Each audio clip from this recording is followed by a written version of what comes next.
sudah muncul nama-namanya. Ada Ganjar Pranowo, ada Prabowo Subianto, ada Anies Rashid Baswedan. Kayaknya cuma 3 calon Pak, kayaknya ya. 3 ini, siapapun yang terpilih menjadi presiden di pemilihan 14 Februari 2024 nanti sudah ditakdirkan oleh Allah. Cocok atau cocok? Jenengan mau tak cerdaskan dikit ini, biar nggak terlalu fanatik Pak, maksud saya. Jangankan presiden, daun yang jatuh, lihat ini pohon apa namanya? Pakel, pace, mengkudu ya, mengkudu. Itu kan ada yang kuning, daun mengkudu deh. Yang kuning bentar lagi kering. Begitu kering dia jatuh.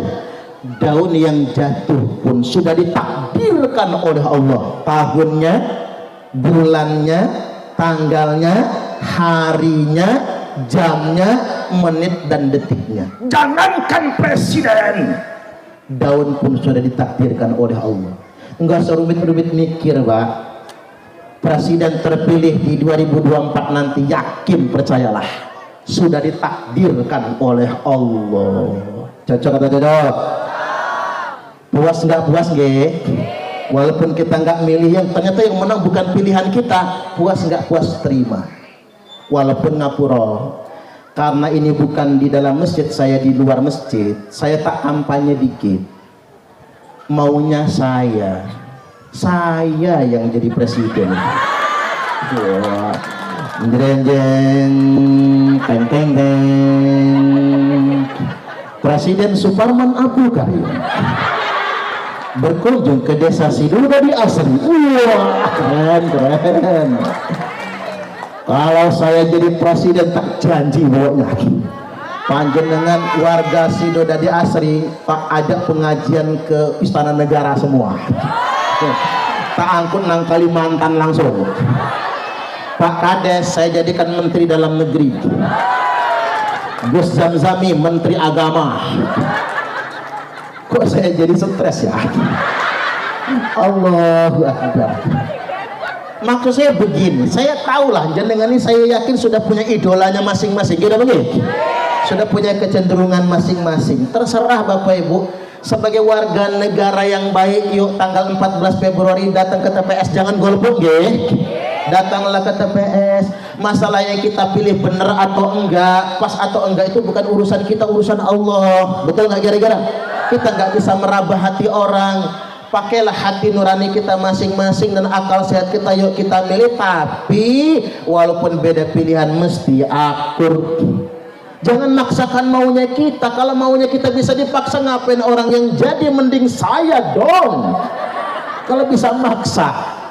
Kalau kita nggak bisa memaksa keinginan tetangga, apalagi keinginan Allah. Jangan maksa keinginan Allah. Allah punya keinginan dewe. Siapa yang bisa ngatur Allah? Berani ngatur Allah? Nggak berani kan? Ana urid wa anta turid, wallahu yaf'alu ma yurid. Saya punya keinginan, panjenengan punya keinginan, dan Allah mengerjakan apa yang Ia inginkan. Innallaha fa'alun lima yurid.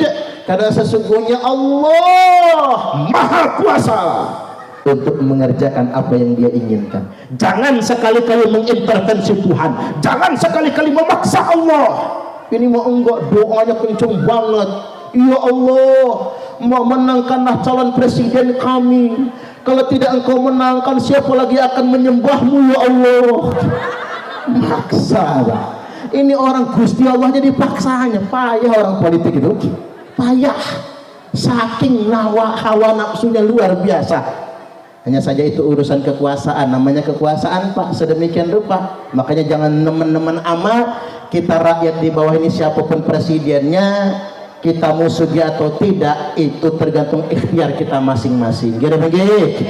Mudah-mudahan panjenengan semua hidupnya berkah dan bermanfaat. Allahumma amin. 1, 2. Hari ini masih kemarau, debu masih bertebaran.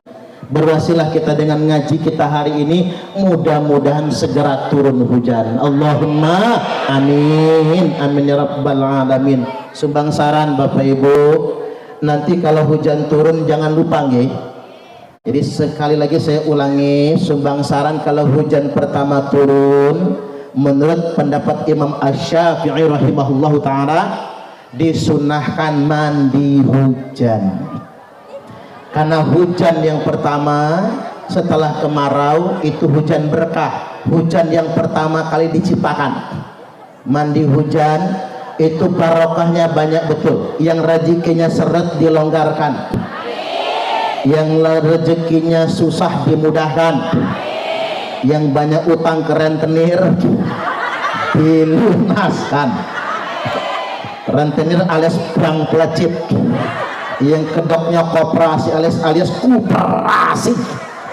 Kedoknya koperasi Pak, tapi kuperasi. Sedemikian rupa Bapak Ibu. Kemudian yang berikutnya termasuk yang belum punya momongan yang belum punya momongan, sunnah suami istri mandi hujan. Karena hujan pertama itu menghidupkan yang mati, menyuburkan yang kering. Jadi itu bisa diteliti secara ilmiah Pak. Mandi hujan pertama, orang yang lama nggak punya momongan, insya Allah diberi kesuburan. Suaminya subur, istrinya subur juga. Termasuk yang hubungan suami istrinya sedang tidak enak, sedang hambar. Ada nggak yang suami istri lagi hambar-hambarnya? Suami lagi hambar sama istri, bosan kok itu aja. Rasa hambar, rumput tetangga lebih hijau. Ada nggak? Ada, rumput tetangga lebih hijau.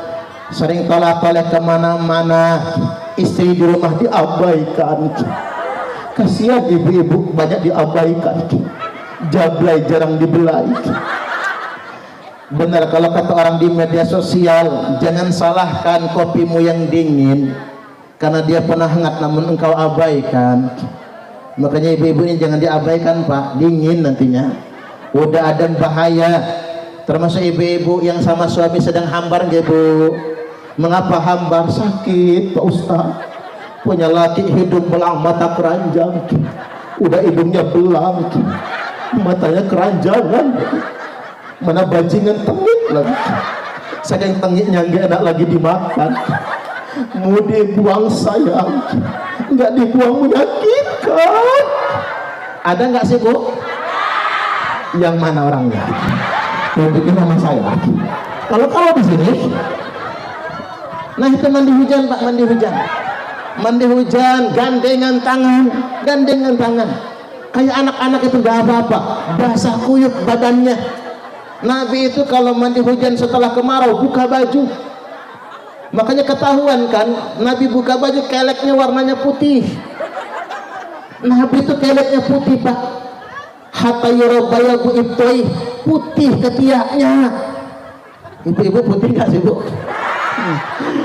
Secantik-cantiknya emak-emak nih, pura-pura putih, mana burik, mana bulu keleknya nggak pernah dicukur, ketombean lagi, campur kemeringut, dijai bajai najong tralala. Allahu Akbar, guyon biar nggak ngantuk. Ini balik lagi Bapak Ibu, mandi hujan itu hujan yang barokah. Imam Syafi'i mensunnahkan itu semua, hujan pertama setelah kemarau. Dan itu menyembuhkan berbagai macam penyakit. Jadi jangan lari ke dalam rumah kalau hujan, langsung kabur keluar rumah. Insya Allah penyakit apapun berangsur-angsur dikasih mari, dikasih kesehatan. Allahumma amin, amin ya rabbal alamin. Berikutnya yang ketiga, sekarang kita masuk ke ngaji maulid kita. Kita ini ngaji maulid meneladani akhlak Nabiullah Muhammad sallallahu alaihi wasallam. Kita cuman meneladani Bapak Ibu. Makanya Nabi itu uswatun hasanah. Apa maksudnya uswatun hasanah? Kita cuman meneladani, bukan jiplak. Kita nggak bisa jiplak Nabi Pak, karena kita bukan Nabi. Gak mungkin. Ya Nabi istri 13. Pak Kades sanggup punya bini 13? Bu Kades mana Bu Kades? Oh nggak datang, jangan-jangan lagi berantem nih. Ketahuan ya? Oh enggak ya? Oh bayi, masih muda tuh Pak Kades ya, masih punya bayi, subhanallah. Jadi balik lagi Bapak Ibu, kita aja nggak sanggup Pak. Makanya sama Nabi itu bukan jiplak tapi nyontoh. Ada orang sok-sokan pengen jiplak Nabi, Mana bisa, nggak bisa. Bukti konkretnya apa? Nabi berdoa minta jadi orang miskin. Allahumma ahyini miskinan wa amitni miskinan wahsyurni fi zubratil masakin yaumal qiyamah. Ya Allah, hidupkan saya dalam keadaan miskin, kata Nabi, matikan saya dalam keadaan miskin, dan bangkitkanlah saya pada hari kiamat nanti fi zubratil masakin, di tengah-tengah rombongan orang miskin. Coba jenengan jujur dan berani, siapa yang hari ini berani berdoa minta jadi orang miskin? Ngacung. Saya aja gak mau ngacung, gak mau saya. Kayaknya sengsara amat ya buat jadi orang miskin. Ini adat sunnah Nabi ya, tapi kita nggak sediakan contohnya. Nabi berdoa minta jadi orang miskin. Pas lagi sholat asar, Nabi rukuk, keretak, ada yang bunyi. Sami Allahu liman hamidah, keretuk, ada yang bunyi. Allahu akbar, sujud, keretak, keretak, keretuk, keretak, keretuk. Yang paling belakang Nabi, makmum yang paling dekat Abu Bakar dan Umar radhiyallahu anhuma, kan penasaran. Ya Rasulullah, yang keretak-keretuk itu apa sih? Nabi menyingkap pakaiannya, dikemben perutnya. Ternyata di dalam kembennya itu diikat ada 3 butir batu. Nabi mengganjal perutnya karena sudah 3 hari nggak makan. Subhanallah. Nangis Umar. Kami dianggap apa ya Rasulullah? Kami bisa berbagi makan. Kata Nabi sambil tersenyum, kalau aku mau gunung Uhud itu jadi bongkahan emas untukku, tapi aku lebih senang hidup seperti ini, kata Nabi. Subhanallah. Makanya nggak kecontoh sama kita. Ya minimal kita nyontoh Nabi itu meneladani. Kalaupun kita nggak bisa berdoa jadi orang miskin, doa kita minta sugih, minta kaya. Ya minimal jangan bermental miskin. Cocok atau cocok? Boleh kita dikata orang miskin, tapi mental kita tetap kaya. Karena orang Indonesia ini Pak Kades banyak bermental miskin. Rumahnya gedong, udah dari beton, tapi masih nerima PKH. Tuh kan benar. Mental yang miskin itu. Jangan tersungging, jangan, ini belak-belakan. Kadang-kadang begitu. Hidup sudah cukup makan, masih ngarep dapat BLT sama bansos. Yang penting ketua RT, kalau mau dibagi semua kan nggak cukup. Begitu bagi BLT, apa omongan emak-emak? Payah ketua RT, nepotisme alias sekilit. Saudara dia kebagian, kita mah enggak. Ketua RT panas kuping. Ketua RT mah nggak masalah, Bu, udah sering ngedenger. Bininya RT yang gak enak itu. Maka nanti udah Pak berhenti aja jadi RT, gaji juga nggak seberapa. Apa kata laki? Nggak apa-apa mak, kalau itu omongan tetangga, yuk nanti kalau bagi bansos lagi kita lapor kepada desa, saudara kita nggak usah kebagian. Akhirnya lapor ke kepala desa, Pak Kades kalau bagi BLT bansos saudara saya coret semua, orang lain dikasih. Begitu bagi bansos orang lain kebagian semua, saudara enggak. Apa kata saudara? Enggak ada guna punya saudara jadi RT. Orang lain kebagian, kita mah enggak. Payah. Karena semua orang bermental miskin. Coba, ini fakta. Orang Indonesia ini HP-nya Android semua. HP-nya Android. Kemana-mana selfie, ngaji selfie, kondangan selfie, dolanan nang karetan selfie, ke laut selfie, makan di restoran selfie. Mana selfie-nya pakai 2 jari, mulut dipenget-pengetin. Ngapalah emak-emak itu kalau pakai mulut pengut pakai 2 jari? Ini kan artinya jadikan aku yang kedua. Ya kan mintanya dewek. Kemana-mana selfie, dibilang melarat marah, nggak dapat BLT ngamuk. Ini problematika kita Bapak Ibu. Banyak orang yang bermental miskin. Coba orang sering ngomong begini, nek zaman biyen enak zaman biyen daripada zaman sekarang. Coba mikir Bapak Ibu, zaman biyen yang punya TV di kampung saya cuman Pak Bayan, kepala dusun. Orang kampung saya nyebutnya kepala suku. Anak-anak nontonnya rame sampai bintitan. bukan matanya, ngintip soalnya dari dinding. Lagi serusunya nonton, mati TV-nya, akinya habis. Itu kan zaman biyen. Zaman sekarang semua rumah punya TV, mulai dari LCD TV, LED TV, TV digital, smart TV. Zaman sekarang, zaman biyen yang punya motor di kampung saya cuman Pak Kadus, motor merek L2 Super. Sekarang semua rumah punya motor, tapi merasa melarat. Apa-apa pengen dapat bantuan, dikit-dikit buat surat keterangan tidak mampu. Fasilitas subsidi demennya, lagunya tuh kayak sosialita. Dan kalau lagi senam, wah trending ngetat. Sengaja bener ya Bu ya. Lagi senam minta dilihatin sama Pak Kades. Lagi seru-serunya senam, mukanya glowing pakai skincare. Padahal lakinya burik ya Bu ya.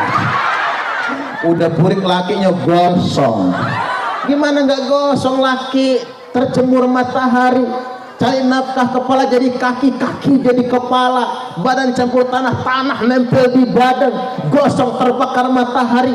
Bingung kita membedakan itu kulit atau bukan, kan begitu.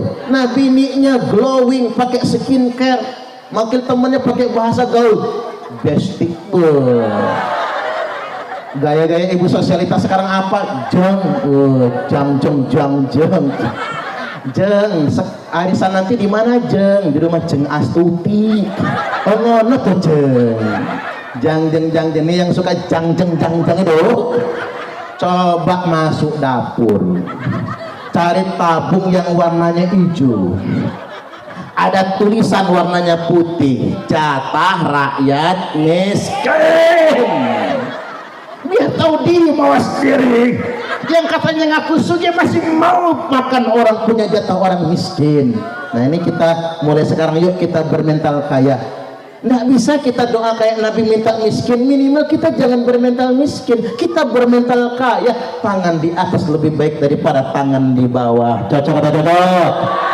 Jangan ngambil hak orang lain, karena sekarang banyak orang yang ngambil hak orang lain yang bukan hak dia. Mulai lagi korupsi merajalela, kan begitu. Sampai-sampai yang disampaikan Pak Profesor Dr. Mahfud MD itu pahlawan pemberantas korupsi. Kalau kata Pak Mahfud MD, ada dana mak jelas sampai 300 triliun terkait dengan Dirjen Bea Cukai dan Dirjen Pajak. Tuh 300 triliun itu nolnya berapa?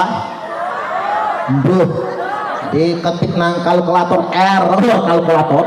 Saking banyaknya 300 triliun itu, banyak orang-orang yang mengambil hak orang lain padahal bukan hak dia.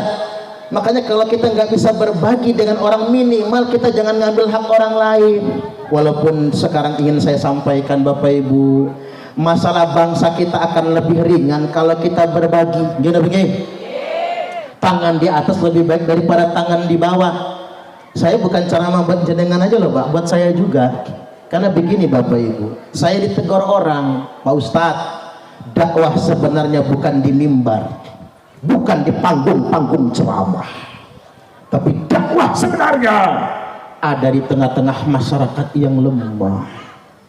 Iya juga ya Pak, dakwah kalau di mimbar kayak saya ini, di panggung begini enak, pulang ceramah pasti disangon.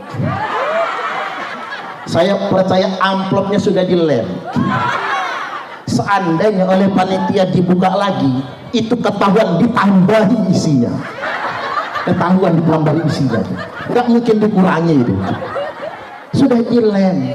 Ya dakwah kalau begini modelnya Bapak Ibu sudah jelas. Apalagi nang Bandar Lampung Pak, khutbah Jum'ah di Masjid Jami, khutbah nggak nyampe 10 menit, 500.000 Pak, paling kecil. Buat aja sebulan 4 kali khutbah, saya itu setahun itu full 52 kali khutbah Pak. Buat 4 kali khutbah sebulan 2 juta, kalah gaji honorer, kalah. Ngomong gak nyampe 10 menit Pak.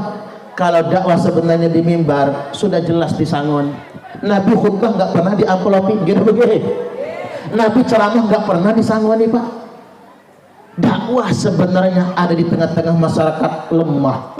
langsung masuk di kolbu. Iya juga ya Pak, berbagi dengan sesama, membantu fakir miskin, itu dakwah sebenarnya. Makanya jangan lupakan, ini tugas-tugas kita semua. Jadi kiai jangan minta di rumah, tapi khidmat kepada umat. Cocok atau tidak?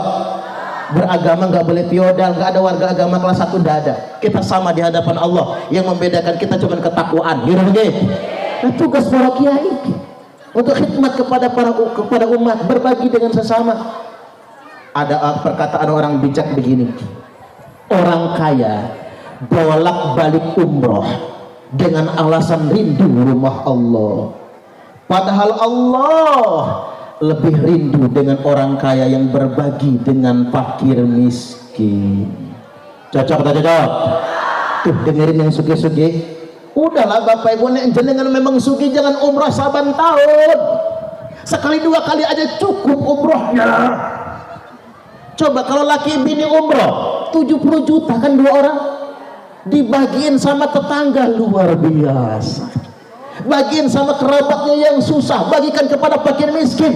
Ayo, orang-orang kaya se-Indonesia raya tercinta, Anda berkata bolak-balik umroh karena rindu rumah Allah, padahal Allah lebih rindu dengan orang kaya yang berbagi dengan fakir miskin. Dawuh Syekh Abdul Qadir Al-Jailani, sesuap nasi yang engkau masukkan ke dalam perut orang yang lapar itu lebih baik daripada membangun 1000 masjid jami'. Nih masjidnya udah bagus, berhentilah orang Islam tuh bongkar pasang masjid.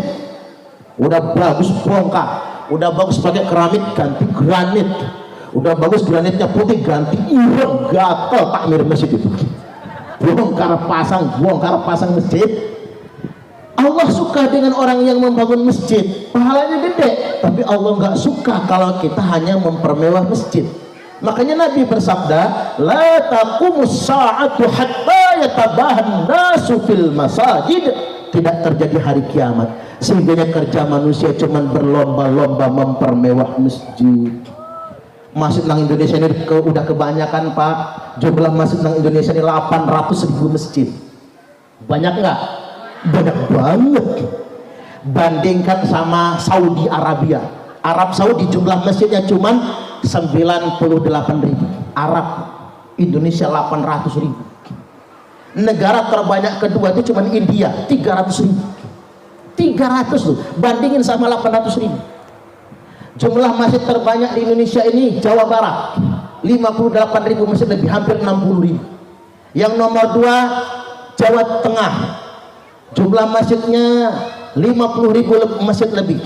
Yang nomor 3 Jawa Timur 48.000 masjid lebih. Yang nomor 4 Sulawesi Selatan 14.000 masjid lebih.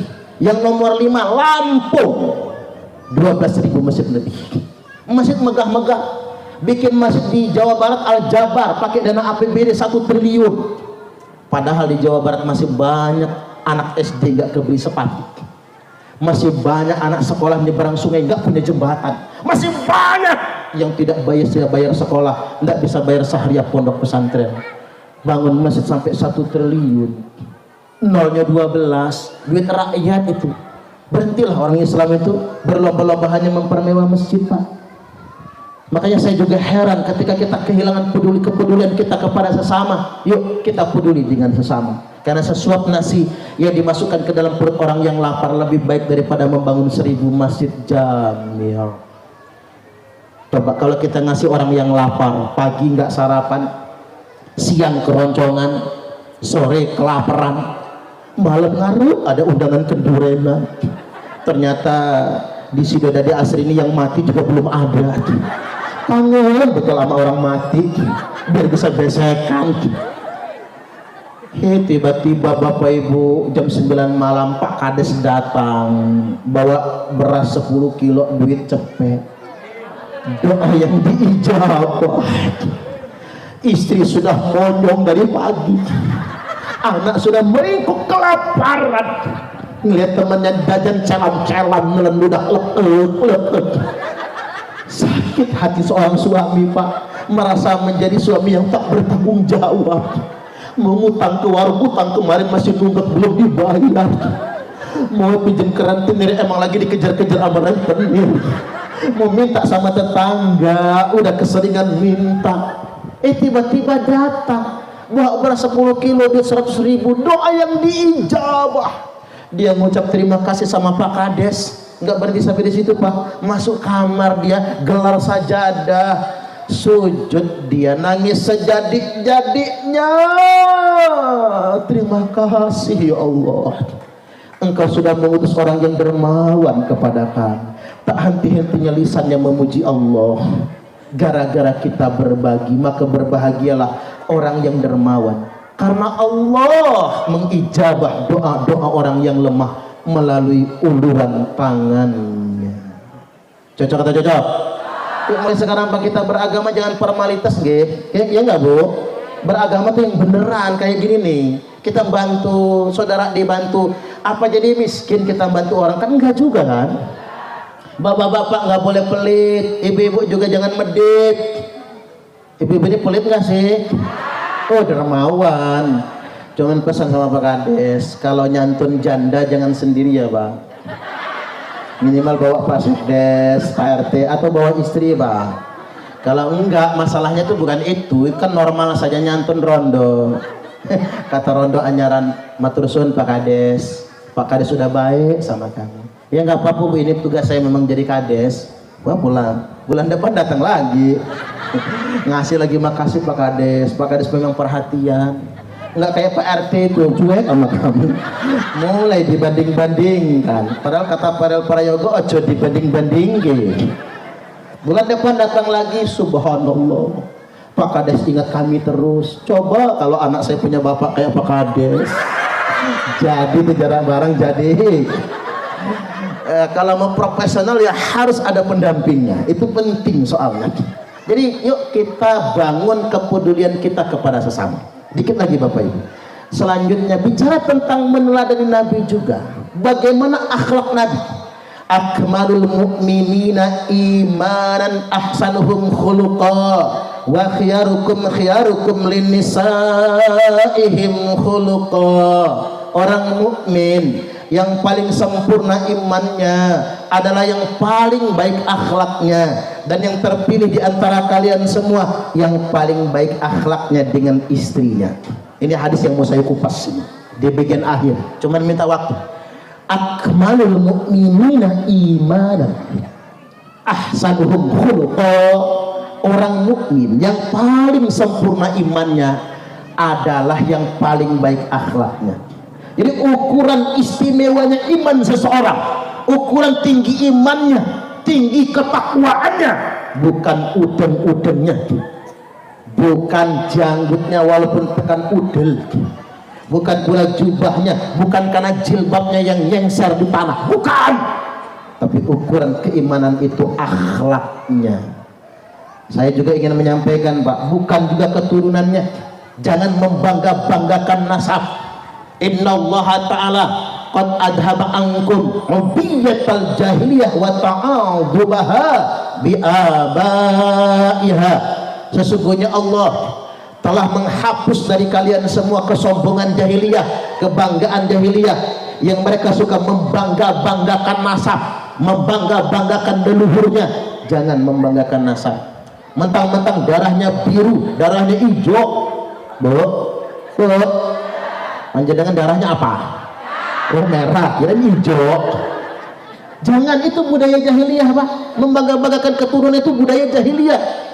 Mengapa ini perlu saya sampaikan? Karena Nabi sudah mensinyalir, wa fitnatul ahlas, nanti akan muncul fitnah ahlas. Apa itu fitnah ahlas? Fitnah ahlas itu adalah min harobin wa harobin. Yang pertama pakai hak besar, yang kedua pakai hak kecil. Apa itu?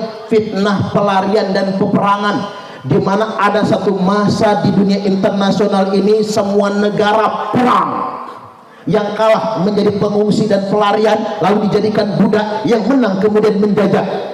Zaman itu sudah berlalu.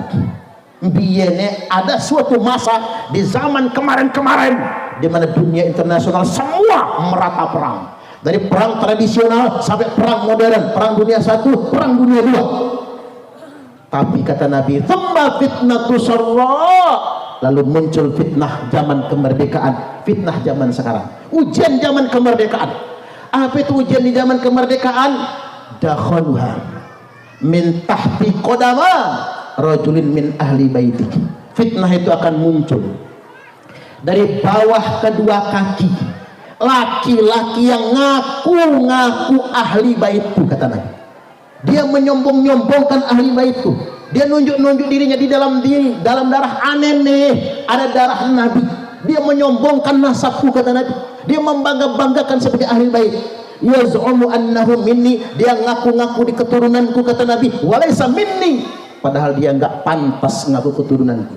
Wa innama awliya'iyal muttaqun, sesungguhnya semata-mata keturunanku, wali-waliku hanyalah orang-orang yang bertakwa. Ini perlu saya ingatkan Pak, karena hadis sahih. Jarang kan nggak dengar hadis ini? Ini hadis sahih. Jadi kalau ada orang yang ngaku-ngaku keturunan Nabi tapi provokasi, ngajak musuhan, ngajak berantem, menghina negara, menghina pemerintah yang sah, inilah yang dimaksudkan oleh Nabi itu. Baik, saya lanjutkan. Wa khiyarukum khiyarukum linisaihim khuluqan, dan manusia terpilih di antara kalian semua adalah yang paling baik akhlaknya dengan istrinya. Ini Pak Kades baik gak sama istri? Baik. Pak Kades harus dipilih terus ya. Karena mengapa? Kalau ingin lihat laki-laki terbaik, lihatlah yang paling baik sama istrinya. Setuju gak kira-kira? Itu rumus milih pemimpin deh Pak, Bu. Kalau pengen tahu pemimpin terbaik siapa, yang paling baik sama istrinya. Iya, siapa calon pemimpin yang paling baik sama istrinya, itulah yang terbaik. Soalnya begini, kalau saya baik kayak jenengan wajar, karena saya penceramah. Kalau saya nggak baik, nggak diundang orang ceramah. Ngirim gini, Pak Kades baik sama warganya wajar, karena minta dipilih lagi ya. Nggak baik, males milih. Apa meneh caleg, ada caleg nggak di sini? Apalagi caleg baik sama bapak ibu, wajar minta dipilih. Kalau calegnya nggak ramah, mana pelit lagi, udah gak usah dipilih itu mah. Namun kalau Pak Kades ramah sama istri, saya ramah sama istri, bapak-bapak ramah sama istri sendiri, itu yang luar biasa. Bu, bapak-bapak ini baik nggak Bu? Hebat. Ibu-ibu pintar menyembunyikan aib suami. Hebat. Para ibu-ibu pengen jawab enggak gitu, jahat gitu ya. Jangan Bu dikampung sampai rumah nanti. Bapak-bapak ini jauh Kanjeng Nabi ya Pak. Bapak-bapak ini baru hebat, baru baik, laki-laki tenanan. Kalau bapak-bapak lembut sama istri, mama, apa papa? Ya dong, ini kan zaman modern Bu, sudah mama papa, maemboe. Pae, mama ge, mama meriki mama. Nanti dulu papa, mama sedang membersihkan peletong. Sabar, suami menunggu di kursi. Ibu-ibu buru-buru ya Bu, takut kena marah, kan suami tukang gentak. Daripada digentak buru-buru, kirain bakal kena marah, lenggah mama. Bapak-bapak rogoh kantong kanan Pak, tarik duit 15 juta. Banting, jeger. Ini uang apa papa? Ini uang belanja mama. Buat tuku beras, tuku terasi, bayar listrik, ongkos anak sekolah, cicilan motor, cicilan Tupperware, cicilan kulkas, termasuk yang kuning-kuning seragam pengajian. Kalau belum lunas kan? Oh sudah. Alhamdulillah. Suami nanya, kira-kira cukup mama? Ya cukup papa. Malah ada turahnya. Yunek turah simpen sama mama. Alhamdulillah tuh suami baik. Istri ngekep duit 15 juta mau balik badan. Nanti dulu mama, isi kurang, apalagi papa. Rogoh kantong kiri Pak, yang kanan udah habis kan, yang kiri nih tanting lagi 15 juta. Jeger. Ini uang apa lagi papa? Ini bonus untuk mama. Lihat, tepuk tangan tuh. Bonus untuk mama. capek ngurumat papa, capek ngurus anak. Ini bonus bawa nang Bandar Lampung, kelilinglah di mall, jangan pulang kalau nggak habis mama. 15 juta uang belanja, 15 juta bonusnya 30 juta, mau nggak bu? Ngimpi kan judul langit lah bu, terbang nanti tarotnya. Cuman ya kalau pengen uang belanja sampai 30 juta sebulan, suaminya mesti pengusaha, minimal pengusaha jati ukir. Mana tadi ya bapak pengusaha jati ukir tadi? Minimal pengusaha jati ukir, betul nggak kira-kira? Kalau suaminya cuman puli bangunan, cuman ngolah ladang, termasuk kades, nggak bisa lah. Emang mau korupsi dana desa gitu? Nggak bisa. Cuman ibu-ibu ini saya lihat rai-rainya nih, istri-istri nerimo semua. Ya nggak bu? Oke, suami nggak bisa ngasih 30 juta, berapapun ibu-ibu nerimo, gitu begini. Tapi ya jangan pelit. Ibu-ibu tuh paling sebel sama suami yang pelit, ngasihnya cuman dikit, itu pun diungkit-ungkit. Betul nggak bu? Ada nggak di sini? Mana? Udah pelit ngasih dikit, itu pun diungkit-ungkit. Nggak enak pak, makanya kalau sudah dikasih izin jangan diungkit-ungkit loh pak. Nggak enaknya sesak rasanya. Mana beras mahal gitu, semua mahal. Mana bapak-bapak ngurut-ngurut kayak cerobong aja, lepas kelepus, nggak ngitung. Ini balik lagi hadirin wal hadirat rahimakumullah. Oke, bapak-bapak nggak bisa mensejahterakan istri seperti orang-orang, karena nasib ya pak. Kalau dawuh Mbah Mun al-Maghfurlah Mbah Maimun Zubair, yang beliau wafatnya saja di Mekah, dimakamkan di Jannatul Ma'la, bertetangga dengan Sayyidah Khadijah radhiyallahu anha. Beliau mengatakan usia kaya umat ini 35 sampai 42. Nek jenengan sugih 35 sampai 42 bakal sugih selamanya. Tapi kalau lewat umur 42 masih melarat, kata Mbah Mun, terima melarat. Terima melarat. Saya bukan ngajarin jenengan pasrah. Pasrah itu lebih baik pak. Kalau umur sudah 42 ke atas jangan ngayal lagi ya bu. Jangan ngayal pengen kayak Nagita Slavina, jangan ya. Nggak perlu ngayal jadi crazy rich, syukurin yang ada pada kita saja. Makanya saya dulu masih kecil nanya ibu saya pakai bahasa Inggris, saya nanyanya, mak ngapa dihini sare? Bahasa Inggris Kingston itu pak. Oi nak, saya berketawa ibu saya lah, lewat di rumah tapi belum di kamu. Maksudnya apa? Lewat usia kaya ibu saya tapi belum di kamu. Enggak di orang tua rezeki di anak gitu. Enggak di anak dicucung, enggak dicucung yo cicit, enggak dicicit yo canggah, enggak canggah yo wareng, enggak warengnya udek. Yakinlah bapak ibu akan ada keturunan jenengan yang jadi crazy rich, percayalah. Yang hari ini crazy rich nanti keturunannya melarat. Jangan-jangan jenengan ini waktu mbahnya 7 tingkat ke atas itu mbah gantung sigurnya, jangan-jangan orang sugih. Ketimbang di jenengan melarat yang sudah dadi lah. Jangan-jangan hidup itu begitu, rezeki dari Allah, nggak bisa maksa kita pak. Betul nggak kira-kira? Nggak bisa maksa. Saya bapak ibu memang dari keluarga orang susah, tinggal di ujung berung pak. Kata orang Sunda jelma leweng, james bon, james semende besar di kebun. Uang melahirkan saja saya dalam kebun brojol, hamil gelinding bu. Salah juga emak saya itu, sudah tahu hamil tua malah ke kebun, dia kontraksi hampir pak gelinding. Artinya kalau orang sugih mah minimal di bidan kan, apalagi di rumah sakit pakai dokter. Kalau saya itu dukun beranak aja telat datang kan dalam kebun. Tetapi bapak hidup ini roda berputar, jadi jangan khawatir dengan masa depan anak cucu. Syukur yang punya kita, itulah kaya yang sesungguhnya. Kaya itu bukan soal harta, kaya itu soal rasa. Betapa banyak orang yang kaya harta tapi miskin rasa. Tidak sedikit orang yang katanya miskin harta tapi kaya rasa. Cocok atau cocok? Tulis di status Facebook masing-masing. Itu kata mutiara. Jadi kita lebih baik kita bersyukur, syukur yang punya kita. Jangan panas sama punya orang. Belum tentu yang indah di mata itu dia menikmati. Ya nggak kira-kira? Walaupun punya tetangga lebih hebat, lebih baik. Ibu-ibu ini kan penyakitnya itu. Ibu-ibu tuh pandangan ke sampingnya lebar. Makanya ibu-ibu tahu betul kalau teman di sampingnya itu sudah nambah cincin. Tanpa harus melirik kan Bu. Tahu betul. Kemarin cincinnya baru 1, sekarang udah 3 ya. Oh enggak ya. Jangan panas-panasin, syukuri yang punya kita saja. Bersyukur itu lebih penting. Kita semua akan dibahagiakan. Mudah-mudahan kita semua dapat kebahagiaan. Allahumma amin. Nah disitulah titik poinnya, kita berbagi dengan sesama tadi. Balik lagi sedikit lagi.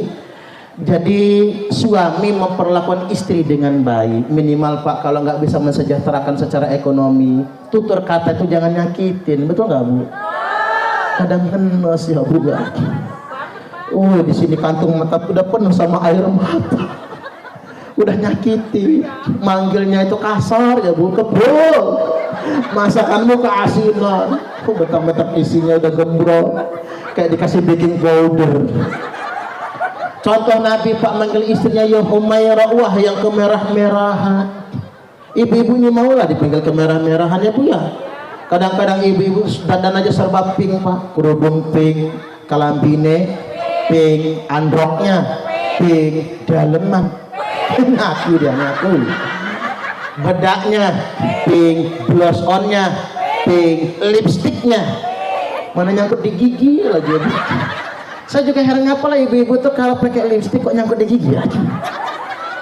Dan sudah serba pink, begitu lewat depan suami ingin dipanggil kemerah-merahan, apa kata lakinya? Anak babi mau kemana ya? Tega bapak-bapak ini mentang-mentang anak babi pink juga, yang lembut sama istri. Nah dikit lagi, ibu-ibu juga begitu. Kalau ibu pengen dianggap imannya baik, perlakukan orang terdekat. Siapa? Suami sendiri. Perempuan tuh paling gampang masuk surga loh Bu, gampang betul. Gampang juga masuk neraka. Jangan kalau pengen masuk surga tak ajarin Bu, taat suami, tinggal manut. Tapi kalau pengen masuk neraka gampang Bu, ngelawanlah sama suami. Suami lagi tidur sepak palanya, gratis masuk nerakanya, nggak usah bayar kaplingan nang neraka itu. Karena cuman ukuran surga ibu-ibu nyucup tangan suami saja sama seperti 70 kali cium hajar aswad. Apalagi suaminya hitam Bu, persis hajar aswad itu. Makanya Dok ya, nanti yang santriwati itu kalau cari suami jangan yang kuning, jangan yang coklat, ireng aja sekalian. Tapi cara cium tangan suami begini, langsung praktek di rumah ya. Punggung, telapak punggung, langsung praktek ya Bu. Sampai di rumah Pak, apa sih? Tarik, nggak puas kayak gitu Bu, cetok. Sama seperti cium hajar aswad. Ibu-ibu nyuci baju suami 1 helai baju, ibu-ibu akan mendapatkan 1000 pahala, dicabut 2000 dosa. Makanya baju suami jangan masuk mesin cuci, nanti mesin cuci yang masuk surga. Baju suami jangan kasih ke tukang cuci, baju suami cuci sendiri. Bayangkan kalau 10 Bu, 2 celana dalam. Enggak bapak-bapak tuh ganti gak sih? 24 jam pakai itu saja Pak, gudikan tahu. Pantesan jorok bukan main. 2 celana dalam, yang ketiga kaos dalam, yang keempat kaos oblong, yang kelima kemeja pendek, yang keenam kemeja panjang baju kerja, yang ketujuh baju koko, yang kedelapan sirwal celana pendek, yang kesembilan celana panjang, yang ke-10 sarung. 10 saja ibu-ibu nyuci pakaian suami sehari, ibu-ibu akan mendapatkan 10.000 pahala, dicabut 20.000 dosa. Makanya Bu kalau habis bikin dosa nyuci baju. Kelambi ini saya resi Ustadz, yang bersih cuci ya. Oh males bongkaran lemari, nggak usah bongkar lemari Bu, tanya suami Pak, apa? Kolornya mana Pak? Ya tak lama lepas Pak. Kirain mau apa, ternyata nyuci kolor ya. Tuh istri paling gampang masuk surga. Baik Bapak Ibu, sudah jam 3:30, segitu aja dulu ya. Mudah-mudahan ini semua bermanfaat. Satu yang pertama saya ingatkan, hari ini 22 Oktober 2023 adalah hari santri, momentum Mbah Yai Hadratus Syekh Kiai Haji Hasyim Asy'ari memfatwakan resolusi jihad. Gara-gara hari ini Indonesia bisa mempertahankan kemerdekaan. Ayo kita membangun bangsa Bapak Ibu. Ini tahun politik, beda pilihan politik itu wajar sekali. Jangan saling menjelekkan satu sama lainnya, dan kita cuman berikhtiar, hasilnya Allah yang tentukan. Yang kedua, di musim kemarau ini yuk kita banyak beristighfar. Jangan lupa hujan pertama setelah kemarau kita mandi hujan. Dan yang terakhir, kita semua wajib berakhlak minimal kepada orang terdekat.